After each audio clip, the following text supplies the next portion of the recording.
Now, when I take on a remix, I want to make sure that I can do justice to the original track, but still put my kind of twist on it.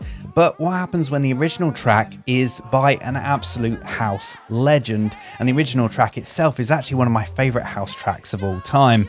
Well, that's what happened when I remixed Dennis Ferrer's Church Lady. It is one of my favourite tracks, and in today's video, I thought I'd show you how I made it. Hallelujah. Let him show you.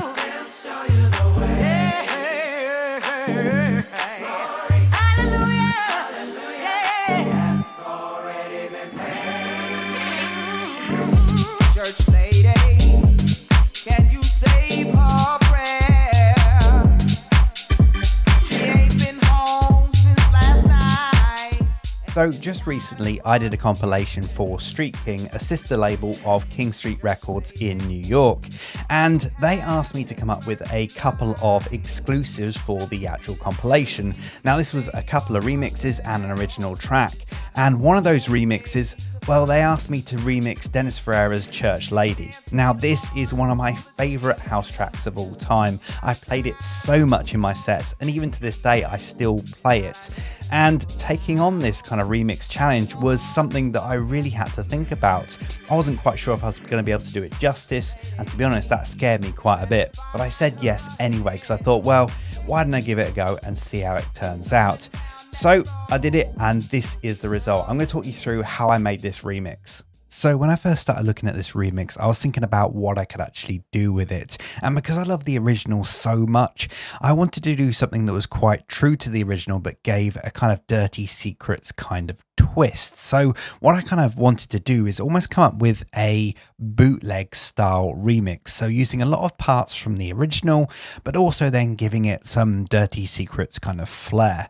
Now I got a whole load of amazing stems when I got the remix parts through. All the most amazing parts of the original, and there was so much in there that I wanted to use. Definitely the organs, for example.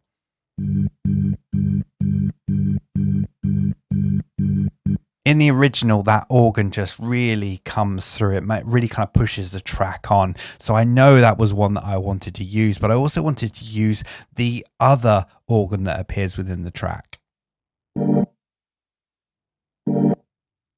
That one goes throughout the whole track, and I knew that one was going to be key for me. Now, there's a load of other different stems within here, a few different effects, a few little drum kind of hits and stuff that I kind of wanted to work in, but those were the main parts. I wanted to get the organ in there.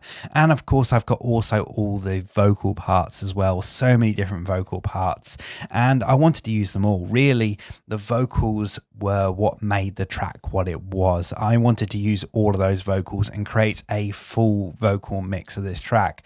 I was thinking that if I didn't use all the vocal, then I just wasn't really doing it justice, because the vocal is amazing on this track. So I've pretty much done the same vocal structure as the original, but I've really played around with the arrangement. Kind of the original had a very kind of progressive, not progressive, but kind of it builds up throughout the whole track. And what I wanted to do is play around with that a little bit. So that's kind of what I've done with this track.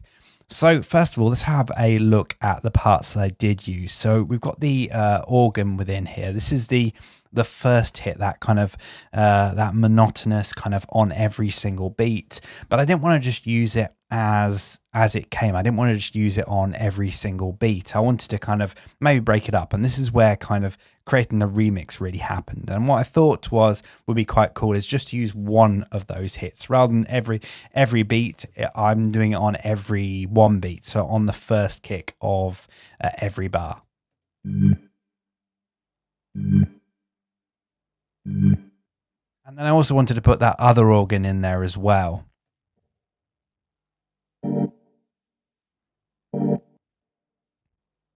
And the two together really just kind of work nicely off each other. I haven't really put much processing on these. I put a little bit of EQ just to kind of take out some of the bottom end. I've got the LFO tool on there, which is my sidechain kind of ducking tool of choice. I kind of use that just to duck the kick. Just makes it fit in with the track a little bit more. I've got an EQ8 here, another one, but this one is kind of cutting out the bottom end. And as you can see here, I've got automation on the on-off switch. So at a certain part in the track, I wanted to take out the bottom end, and rather than fade it out and using a filter of some sort, I just wanted to take out that bottom end completely just straight away. And I thought, well, it's good just to use an EQ8 to kind of take out that bottom end. I can cut exactly what I want out of it and then just turn it on and off whenever I want to. So that's why I was kind of automating that. I've got a utility on there just to kind of automate the volume at certain parts of the track. And then I've also got an Ozone 8 imager. This just allows me to mono that kind of that bottom band. So just getting rid of the lower frequencies within this track, just making them mono. I've cut quite a bit of them, as you can see, via the EQ, but I wanted to kind of mono everything else that was kind of coming out in that bottom end, just to kind of make everything fit in the low end. I'm using quite a few basses, so that was kind of why I was doing that. Same thing for the other organ. I haven't really done much. I've put a little bit of reverb on that actually on the track. Ozone imager again on there. LFO tool, pretty much the same stuff as I use on the other organ. I kind of processed it in very much the same way. So I've kind of got those going throughout, and that's kind of how the whole track. They pretty much ride throughout the whole track there. So let's have a look at the drums. I'll come onto the vocals in a bit.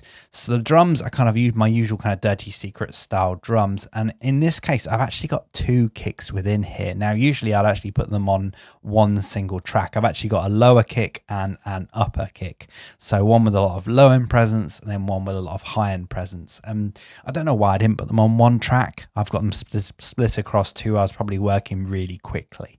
So yeah, so if I solo the kick, you can hear that. And it's basically made up of these two kicks, the lower one, and then you got the upper one.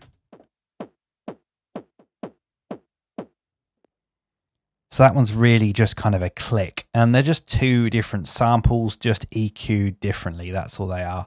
In fact, that one hasn't got an EQ on there, but this one's got a little bit of EQ, kind of just taking the bottom end out.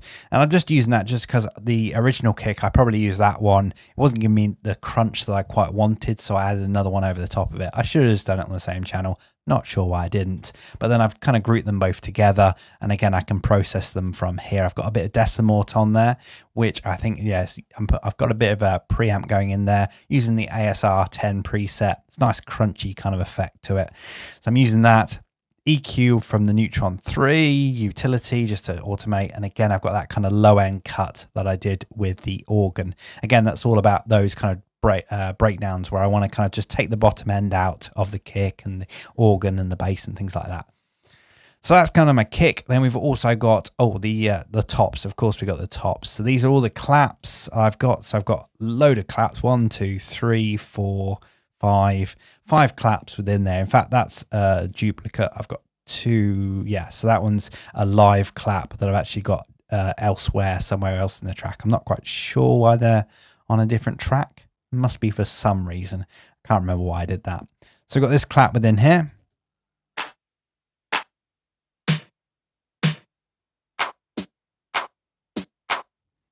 So we got like a single clap kind of, and then I've got a very snare kind of, well, I think that's more of a snare than a clap. It's probably a snare and clap combined. Just audio samples. They're probably cut out from loops. That one's actually a MIDI one, and that's cut out from some kind of loop.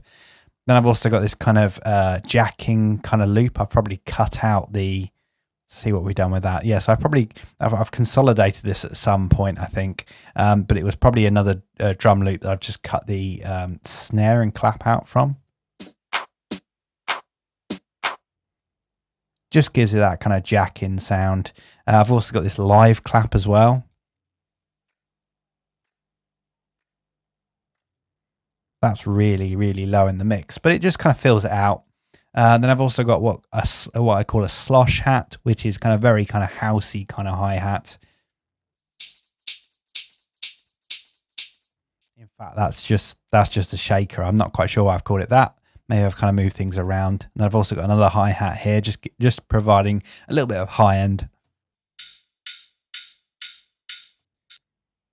Yeah, it's almost like a kind of ridey, kind of sloshy hi-hat. So yeah, that's kind of what makes up my toms. That's kind of the drums all together. They sound a bit like this.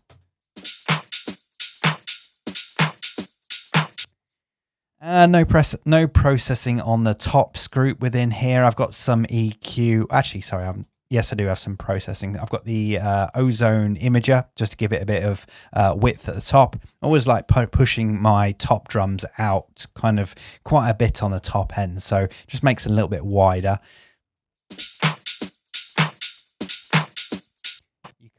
You can really see them go out quite wide there. That kind of works nicely. And also I kind of mono those kind of lower frequencies as well. I've got Track Spacer in here, which I am finding to be a great plugin at the moment. Track Spacer is basically a sidechain that listens to another channel and then ducks that channel by the actual frequencies that it takes.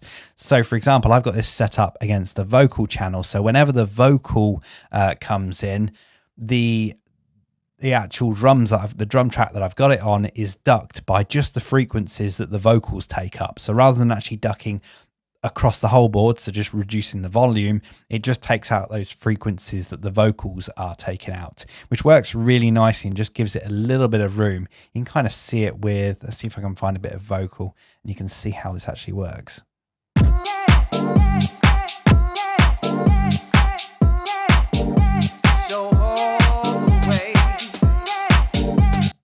So as you can see there, that vocal that came in just then, you could see the way it was kind of ducking down those frequencies. It just gets the drums out of the way a little bit. I was finding that the vocals weren't being given enough room, so this kind of works really nicely. I have that vocal loop going throughout. So that's not actually in the vocals group. It's actually separate. We've got this chopped vocal.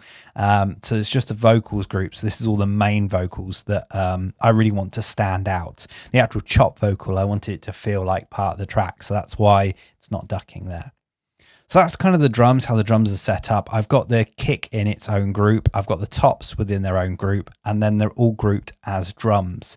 So there's nothing actually on the drums group.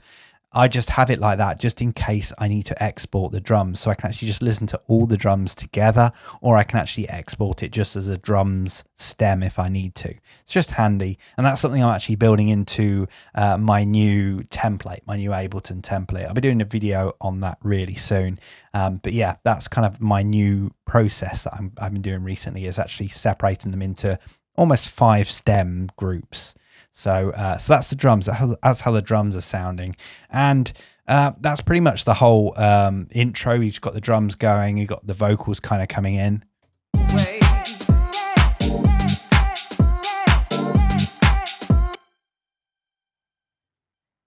Got a little bit of string happening there. We've got the M1, the trusty M1. I'm using the Dynastrings preset within here. If you go into the browser, into the string section, I think it's the first patch. Yeah, first patch within here. I tend to use that just as a held note.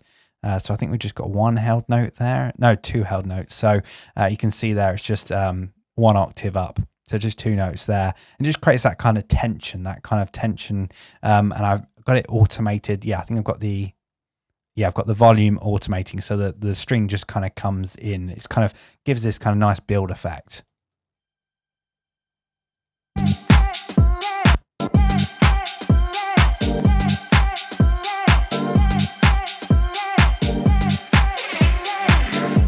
Church lady, can you spare her a song? So let's talk about the bass. Now the bass is actually made up of 4 different basses, which is there's just quite a few basses than I'd normally have. Usually I'd have maybe 2, but this is actually 4 because I was really kind of layering stuff up. So I have this original bass. This is the original bass, the original sample that from these original stems, actually, I think it was. And this kind of meant to, this original bass kind of goes along with that organ stab, this one here. So whereas that organ stab originally was hitting on every single beat, I'm only got it hitting on the first beat. So this bass that's supposed to go along with it, I've done exactly the same thing. So just on the first beat, it just kind of plays. So this is how that sounds.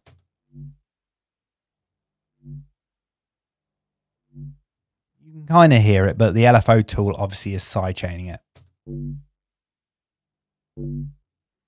And that kind of works. It does sound, it sounded all right, but I needed it kind of beefing up a little bit. I wanted a little bit of an extra layer. So I've got the Tal Uno LX.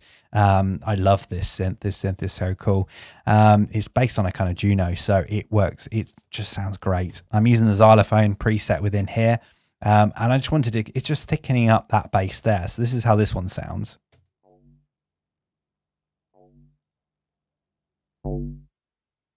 And basically I wanted to kind of, I'll just put them both together just to kind of thicken that sound up.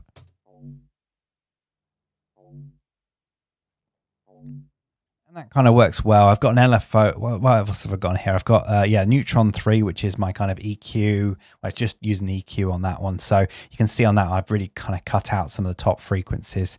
LFO tool, again, just to kind of duck the kick, really kind of extreme on that one, but I want to make sure that it gets out of the way of the kick.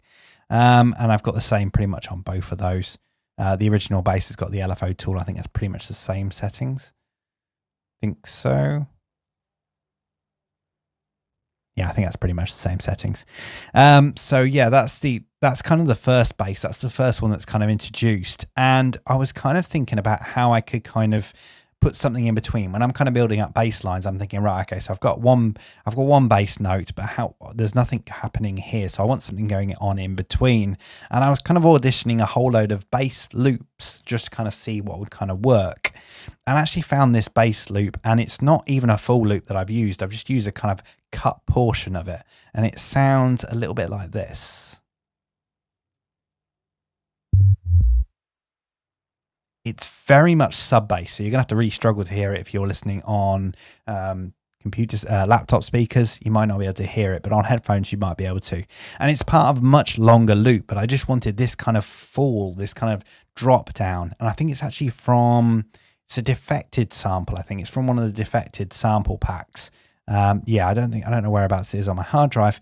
I just found that small little portion that I wanted, little sub bass. I could have done exactly the same thing for myself, but I was just going through and auditioning a whole load of loops, and that one just kind of worked. So I just kind of cut that little portion out, and kind of it just fits nicely with the other two basses. So we got these here. If I play them all together.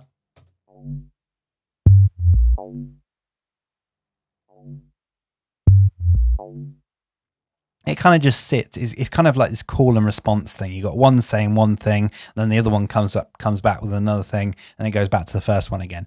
So it kind of just goes between the two, and I thought that worked quite nicely. It's just a sample, again with the LFO tool on there, ducking. And finally, I have this fourth bass, because I was realizing that it was lacking something. It needed something extra.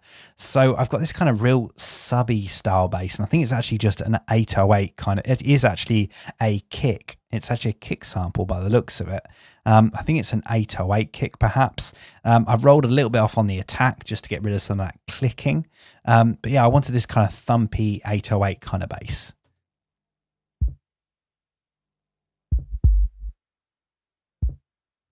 And kind of all together, it works really quite well. They kind of all kind of work nicely.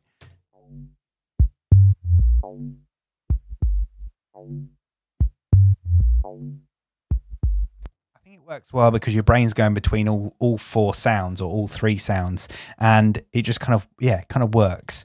And that's kind of, it all builds up into that. And this is how it sounds kind of in the mix. You can't see the forest for the trees. Got a child who's only 3, and no child is deserving of an open door policy. And those are pretty much the main elements of the track. We got the drums, the bass, and the organ. I didn't want to overproduce because I wanted that vocal to really shine. So let's talk about the vocals. I've actually used the full vocal pretty much as it was in the original track. Now, there are a whole load of different layers within here. The stems that I got through were amazing. The fact that we had the chorus separately, the different singers separately, it's just some amazing stuff within there. And I really had a joy to kind of put it all back together and kind of, figure out where I was going with it. So as I say, I've got the original vocal pretty much as the original track, so the original structure, and that kind of dictates where I'm going with this track. Now, in the original, you're kind of going through that throughout the whole track, and it's gradually building up and building up and building up. But with this version, I wanted to do something a little bit different.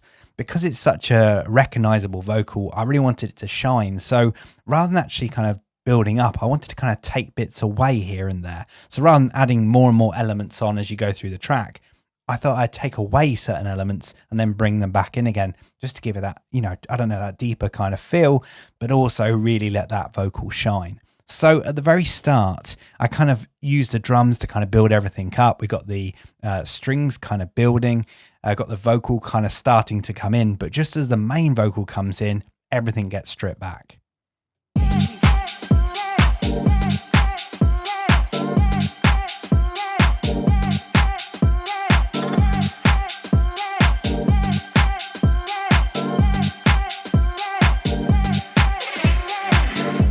Church lady, can you spare her a song?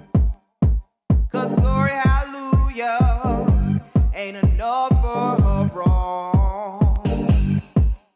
So basically you got this whole big build up, and then all of a sudden everything kind of drops out and you got that wonderful vocal coming in. And that was the whole point of this. Because it's such an iconic vocal, I really wanted it to just stand on its own. So that's why I kind of did that. And then we bring the drums back in again, and it gets all the way to kind of the chorus. And just as you'd think when the chorus comes in, that's when it's all going to kind of peak and everything kind of kicks in. But what I actually do is actually take everything away and just leave it with the organ, a little bit of the bass and the main vocal, just to kind of really give that presence, that kind of air, that kind of room to the vocal. Try to, so church lady, sing her that song. Sing her that song. Hallelujah. Hallelujah. Let him show you the way. Let him show you the way.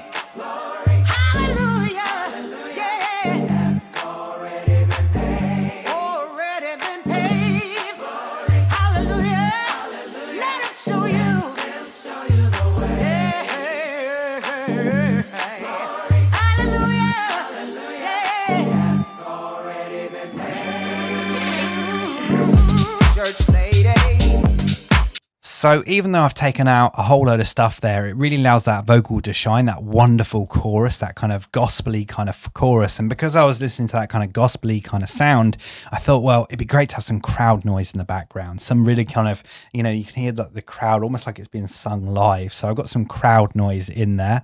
That's just a sample that I think I probably got from Splice.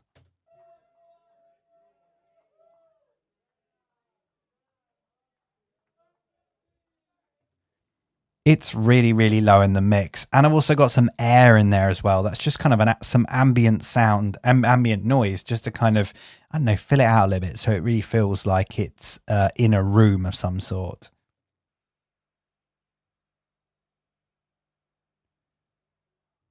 You might not be able to hear that. That's at minus 34 decibels on there. So yeah, that might be a bit quiet, but it really just kind of adds that little extra something into that mix. Now I've also got a crash within here. Now I've got the same crash going throughout the track. It's a sample I've probably got from somewhere. It's got a little bit of delay on it already.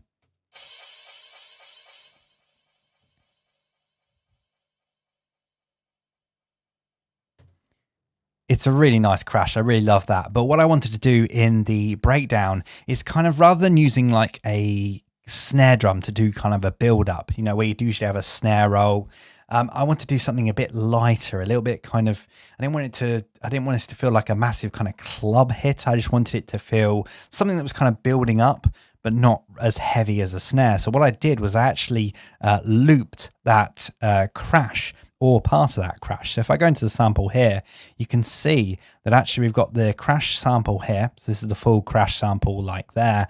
And what it does is it first plays the first part of that sample. And then when it gets to here, it loops over this bit here.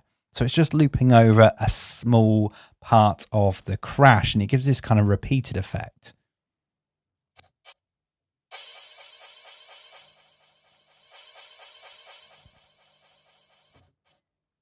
Now, this is a little technique I've used a couple of times in my tracks in the past. And actually, I think I found it, I remember hearing it in Propellerhead's, I think it's Taking California. I think that was their track. with this kind of effect in, and it's always stuck with me, that kind of effect. I wanted to use it for something, and for this it really worked nicely because it gave that kind of that build up, but without taking over the mix, and it just kind of worked nicely.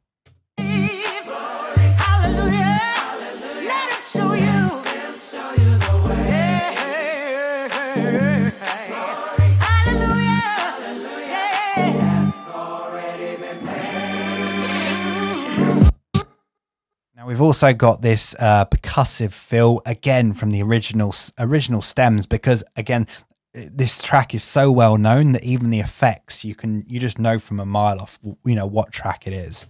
So yeah, I had to chuck that in there. It just works so nicely, and also the organ stabs as well. The actual organ stabs from the original track I ended up using. Now I've used organ plenty of times on my tracks in the past. But with this one, I tried a few different organ lines, doing it myself, playing it myself, but they weren't really working. And I just pulled in the original organ sample from the original track, one of the stems, and it worked. And I thought, well, I'm going to chop it up and see what I can do with it. So you can see here, I've got a whole load of different chops of that original organ sample.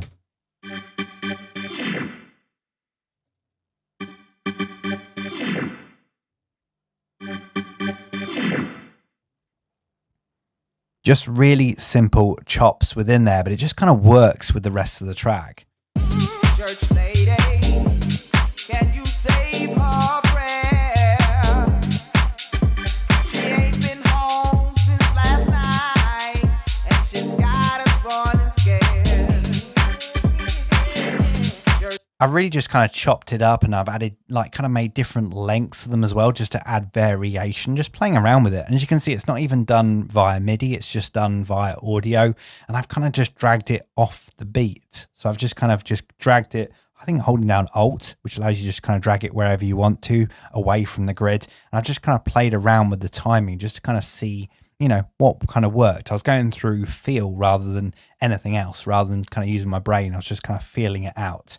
So it was really kind of just one of those things I was just playing around with. This whole remix felt like more like a bootleg, which was more fun in a way. It actually felt like I was kind of, you know, taking something that was already amazing and just kind of adding a little bit of a twist to it. And that felt kind of cool. So that's kind of it going through the track. We've got a bit more string. I brought the string back in again here.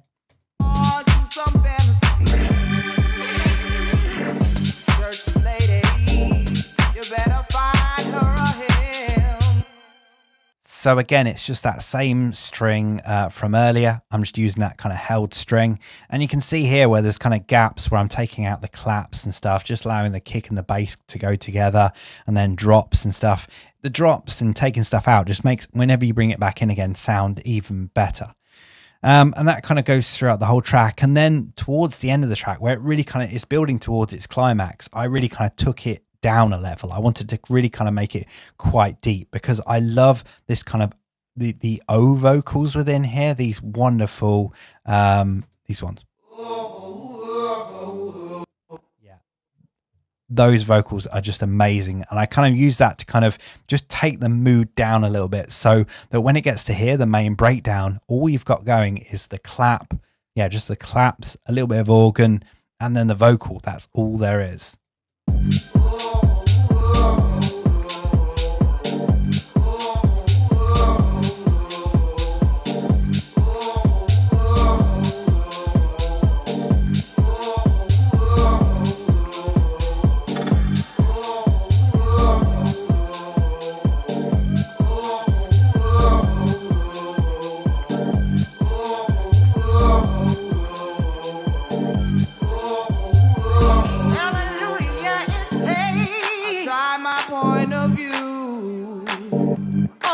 Friends tried it too.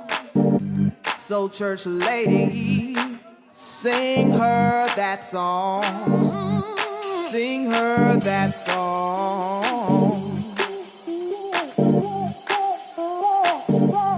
Sing her that song.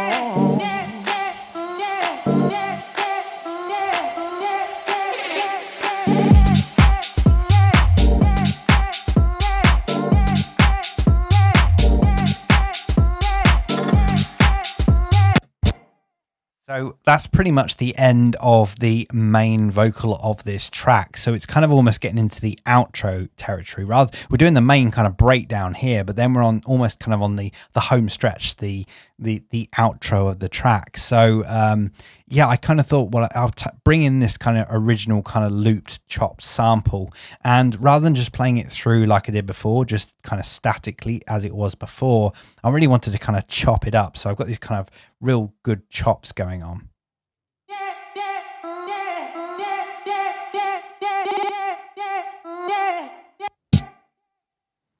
And I've got like a whole load of kind of reverb going on there, and I've got the filtering coming in as well. You can see the filtering kind of coming in through there, and that it just, again, it all kind of merges together, and I kind of use those O kind of vocals again, layering them up towards the end here, which just works really nicely.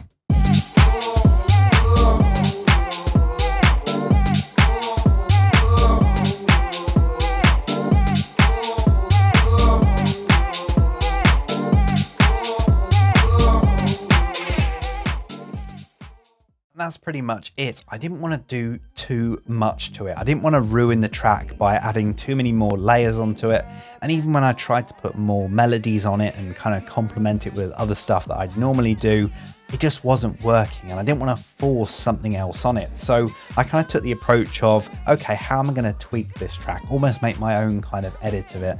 And that's kind of how I did it. I kind of stripped away the bits that, you know, I could actually change, the bits that would make it more like a Dirty Secretz kind of remix, but keep enough of the original so that when I play this out, it does, for me, have the same kind of feel as the original, but has my own kind of twist on it.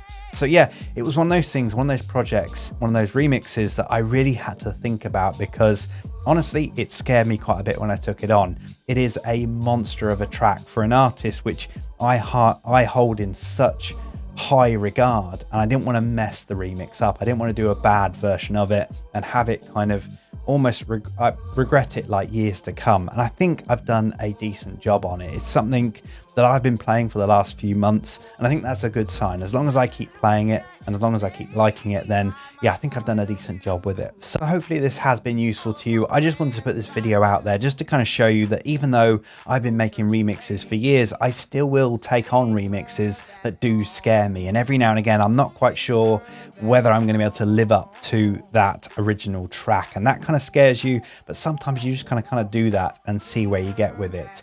And I think I've struck the right balance between paying tribute to the original, but also kind of putting my style on it. So yeah, hopefully that's helped you.